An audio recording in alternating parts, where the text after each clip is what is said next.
नमस्कार दोस्तों, आपका बहुत बहुत स्वागत है आपके अपने यूट्यूब चैनल में। तो आज हम देखेंगे आपका उत्तराखंड का कुषाण वंश।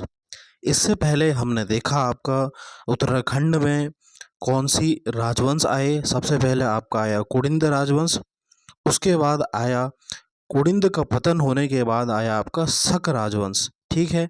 फिर उसके बाद शकों के बाद आया आपका जो है कुषाण वंश।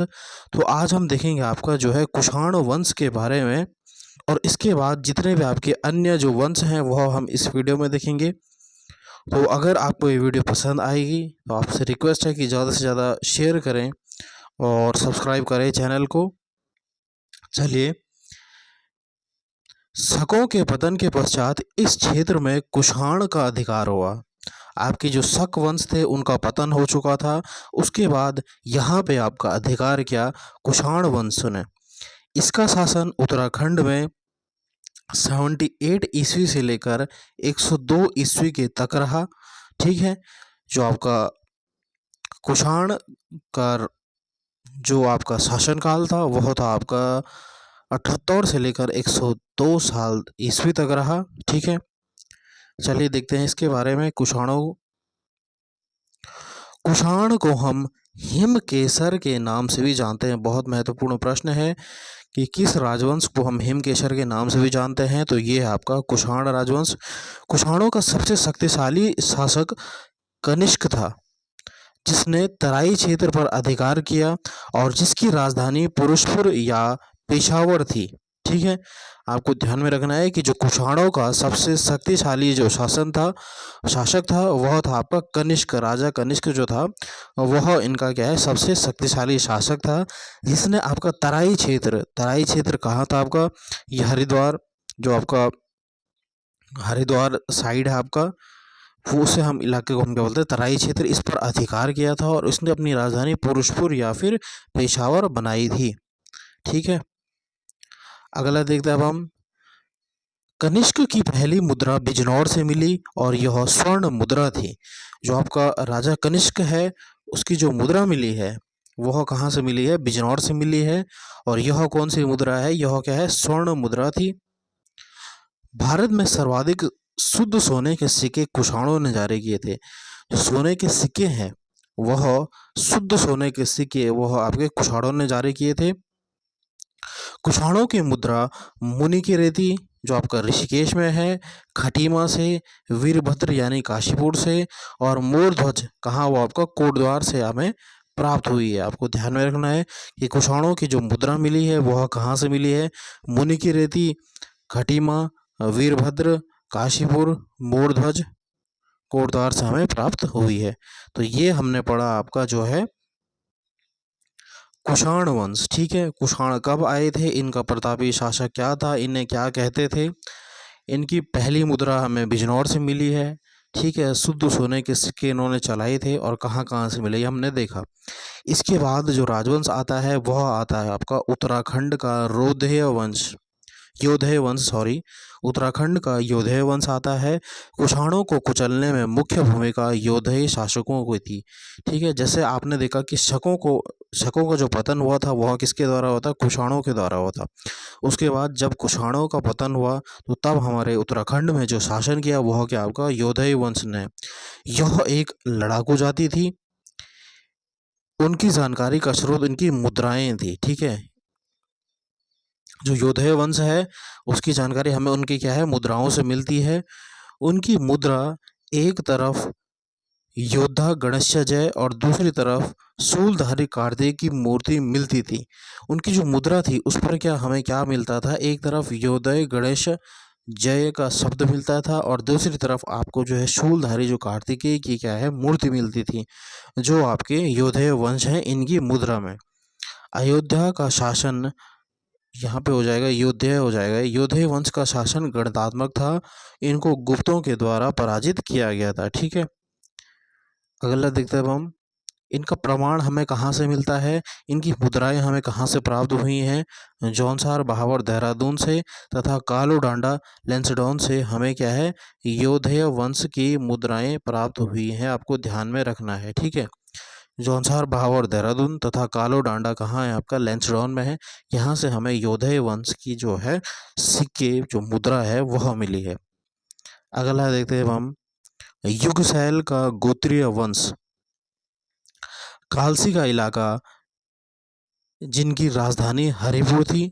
एक यह कहाँ था, इनका कालसी का इलाका था और इनकी राजधानी कहाँ थी, हरिपुर थी। इस वंश का सबसे प्रतापी शासक जो था वह था सीलवर्मन, यहाँ पर सीलवर्मन हो जाएगा, और जिसने 4 अश्वमेध यज्ञ करवाए। ठीक है, आपको ध्यान में रखना है कि जो युगसैल का राजवंश है इसका जो है सबसे प्रतापी शासक कौन है, यह है आपका सीलवर्मन, जिसने आपका 4 अश्वमेध यज्ञ कराए। अश्वमेध यज्ञ क्या होता था उस टाइम, जो राजा था अपने को महान बनाने के लिए, महान दिखाने के लिए जो है अश्वमेध यज्ञ करता था। तो वैसी जो है, जो आपका जो है इस वंश का जो है सबसे प्रतापी शासक था वो था आपका सीलवर्मन। इसने क्या है 4 अश्वमेध यज्ञ करवाए।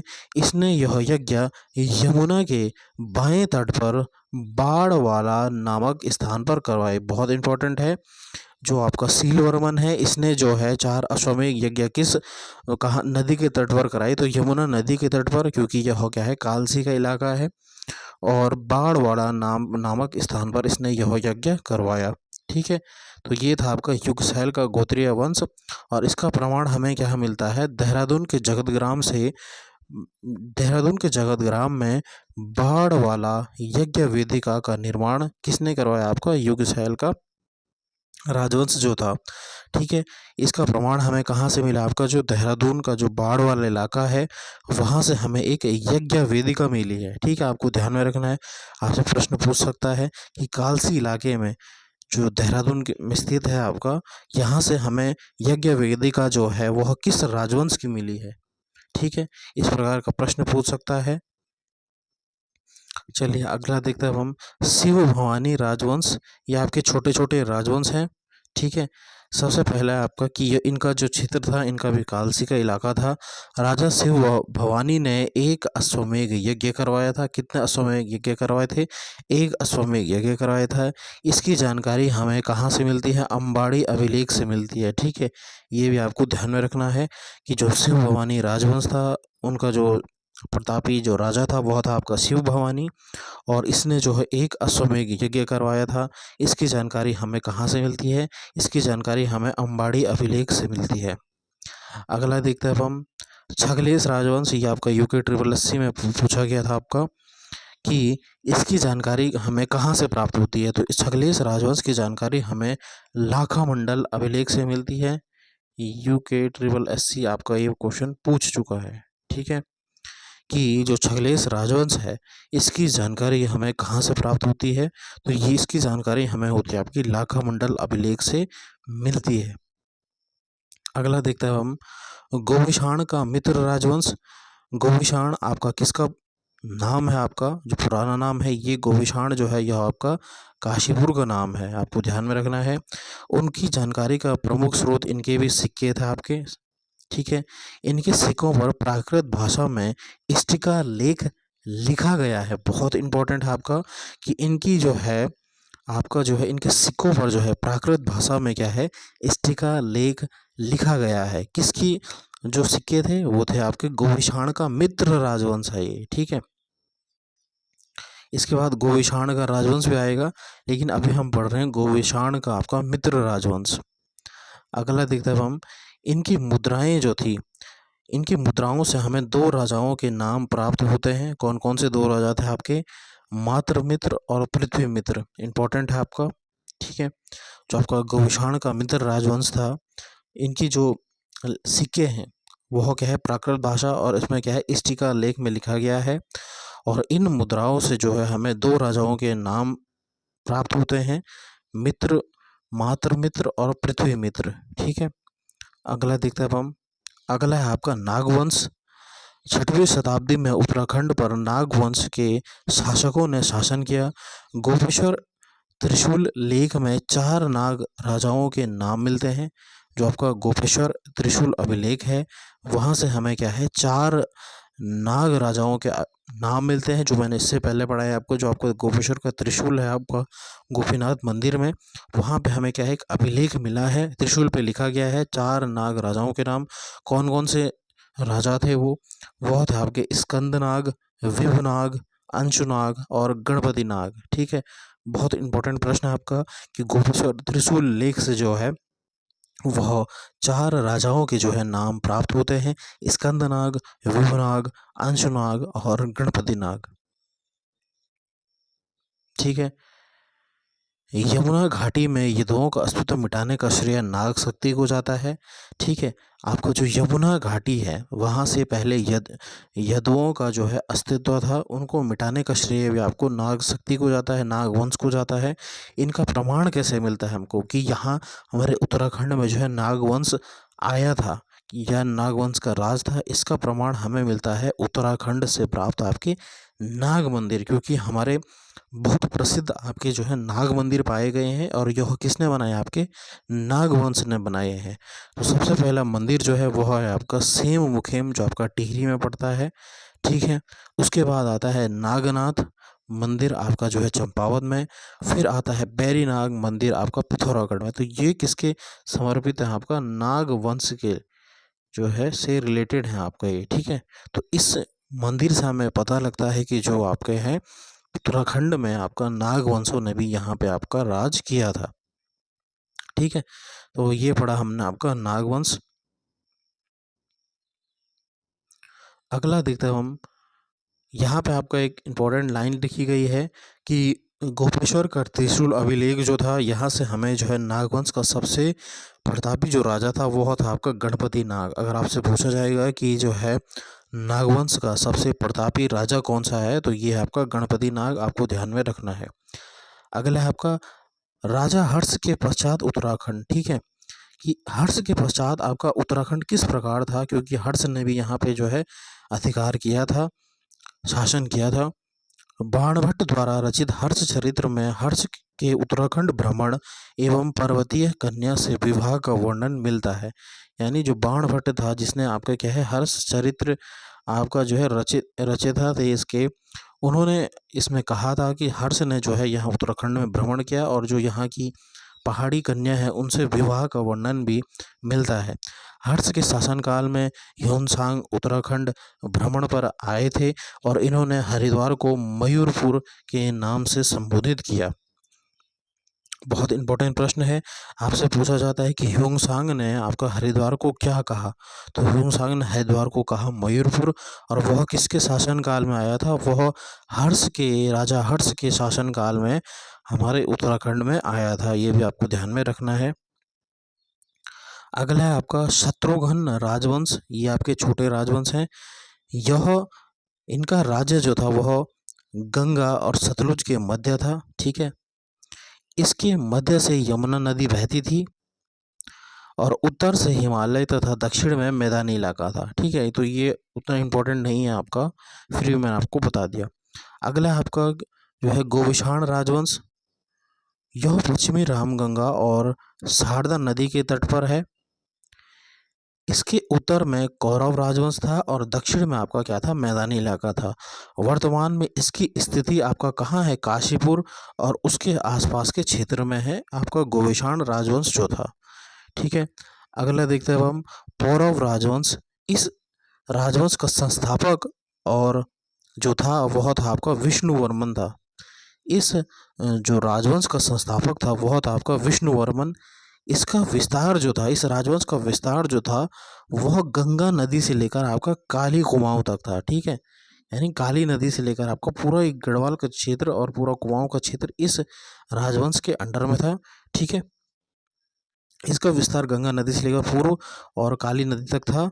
ठीक है, यह आपका जो है यह पौरव वंश जो था यह चारों तरफ से पर्वतों से घिरा राज्य था, जिस कारण इसे पर्वताकार राजवंश भी कहा जाता है। ठीक है, जो आपका पौरव राजवंश है यह क्या है, आपका पर्वतों से घिरा हुआ राज्य है, इसलिए इसको क्या है पर्वताकार राजवंश भी कहा जाता है। इसकी जानकारी का स्रोत तालेश्वर ताम्रपत्र है। तालेश्वर ताम्रपत्र कहाँ का है आपको? अल्मोड़ा का है, जिसमें द्वितीय वर्मन और विष्णुवर्मन का उल्लेख मिलता है। ठीक है। पौरव वंश की जानकारी हमें कहाँ से प्राप्त मिलती है? पौरव वंश की जानकारी हमें जो है तालेश्वर ताम्रपत्र से प्राप्त होती है, जिसमें 2 राजाओं के नाम है आपका द्वितीय वर्मन और विष्णुवर्मन का उल्लेख है। ये आपको ध्यान में रखना है। और इस पौरव वंश को जो है पर्वताकार राजवंश क्यों कहते थे? क्योंकि ये चारों तरफ से जो है पर्वतों से घिरा राज्य था। ठीक है, ये भी आपको ध्यान में रखना है।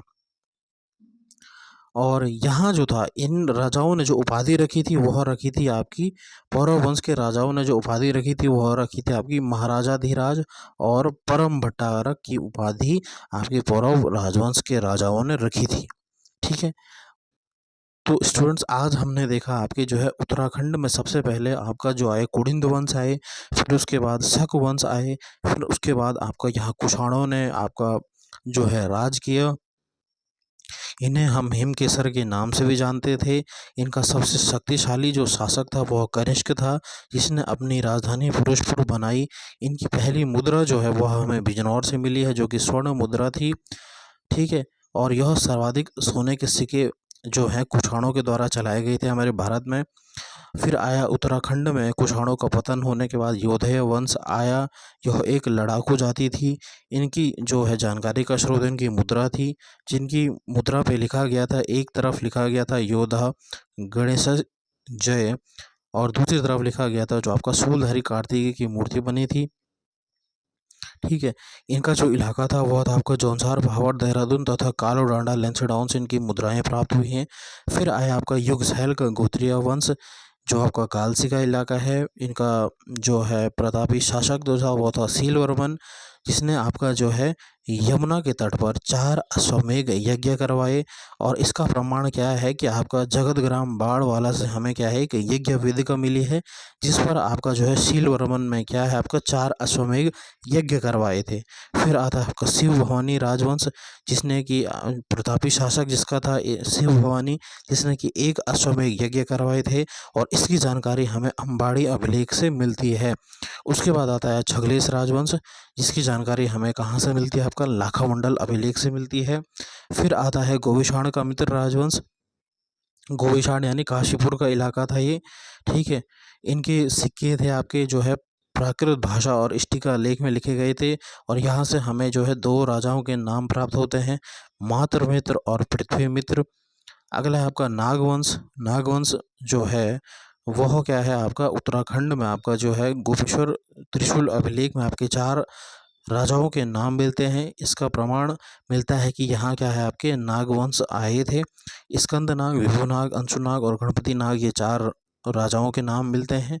ठीक है। उसके बाद उत्तराखंड में नाग मंदिरों का प्रचलन हमारे जो है नागवंश के द्वारा ही किया गया था। सेम मुखेम टिहरी में, नागनाथ चंपावत में, और बैरीनाग आपका कहाँ है? पिथौरागढ़ में।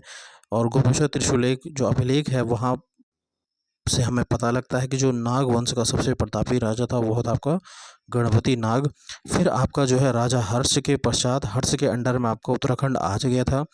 फिर है यहाँ से हमें जानकारी प्राप्त होती है कि जो हर्ष ने जो है वो आपका उत्तराखंड में भ्रमण किया था, और जो पर्वतीय कन्या उनसे विवाह का उल्लेख मिलता है। हर्ष के शासनकाल के दौरान ह्यूनसांग जो है वो उत्तराखंड आया था, और इसने जो है हरिद्वार को क्या है मयूरपुर कहा था।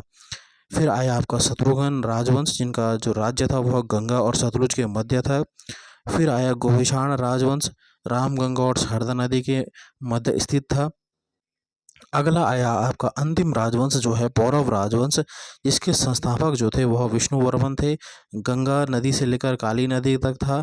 और इस राजवंश को हम क्या है पर्वताकार राजवंश भी कहते हैं, क्योंकि यह क्या है पर्वतों से घिरा राज्य था। इसकी जानकारी का स्रोत हमें तालेश्वर ताम्रपत्र मिलता है, जहाँ से हमें 2 राजाओं के नाम प्राप्त होते हैं, द्वितीय वर्मन और विष्णुवर्मन।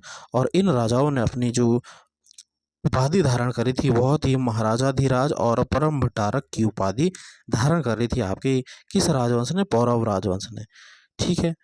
तो स्टूडेंट्स, कैसी लगी आपको ये क्लास? बहुत मेहनत लगती है वीडियो को बनाने में, तो आपसे रिक्वेस्ट है कि ज़्यादा से ज़्यादा शेयर करें अपने दोस्तों के साथ, सब्सक्राइब करें चैनल को, लाइक करें, कमेंट करें, शेयर करें, सब्सक्राइब ज़रूर करें चैनल को। धन्यवाद। जय हिंद।